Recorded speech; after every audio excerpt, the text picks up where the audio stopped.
நாடாளுமன்ற தேர்தல் வருவதற்கு இன்னும் 3 மாதங்களே இருக்கக்கூடிய நிலையில் திடீரென்று 15 அதிமுகவின் எம்எல்ஏக்கள் பன்னீர்செல்வம் பக்கம் அதிரடியாக அணி மாறியது தற்பொழுது மிகப்பெரிய ஒரு அதிர்ச்சி எடப்பாடி பழனிசாமி அவர்களுக்கு வந்திருக்கிறது. ஒட்டுமொத்தமாக அதிமுகவை நாங்கள் கைப்பற்றிவிட்டோம், இனி அதிமுகவிற்கும் ஓபிஎஸ்க்கும் எந்த ஒரு சம்பந்தமும் கிடையாது என்று இத்தனை நாட்களாக கூறிக்கொண்டிருந்த நிலையில் நாடாளுமன்ற தேர்தல் நெருங்கும் நிலையில் தற்பொழுது திடீர் திருப்பமாக தென் மாவட்ட நிர்வாகிகள் மற்றும் எம்எல்ஏக்கள் 15 பேர் பன்னீர்செல்வம் அவர்களுக்கு மிகப்பெரிய ஒரு ஆதரவை தெரிவித்திருக்கிறார்கள். கடைசி நேரத்தினான ஆதரவு தற்பொழுது ஒட்டுமொத்த அதிமுகவிற்கும் அதிர்ச்சியை ஏற்படுத்தும் விதமாகத்தான் அமைந்திருக்கிறது.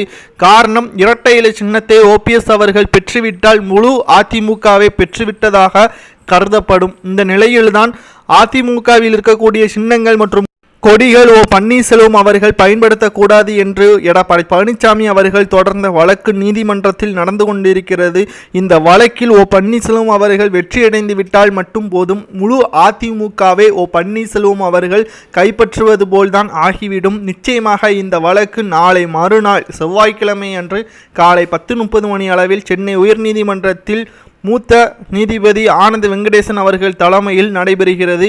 இந்த தீர்ப்பிற்கு முன்பாக 15 அதிமுகவின் எம்எல்ஏக்கள் தற்பொழுது அணி மாறியதுதான் மிகப்பெரிய ஒரு அதிர்ச்சியை ஏற்படுத்தியிருக்கிறது. இந்த நிலையில்தான் திடீர் திருப்பமாக என்ன காரணம் என்று தெரிவிக்காமல் எடப்பாடி பழனிசாமி அணியிலிருந்து ஓபிஎஸ் அவர்களுக்கு ஆதரவுகள் தெரிவித்தது எதற்காக, கடைசி நேரத்தில் காலை வாரிவிட்டது எதற்காக என்று குழப்பத்தில் இருக்கிறார் எடப்பாடி பழனிசாமி அவர்கள். மேலும் ஓபிஎஸ் அவர்களின் திட்டப்படிதான் தற்பொழுது நடந்து கொண்டிருக்கிறது என்றும் பன்னீர்செல்வத்தின் ஆதரவாளராக இருக்கக்கூடிய வைத்திலிங்கம் அவர்கள் கூறியுள்ளார்.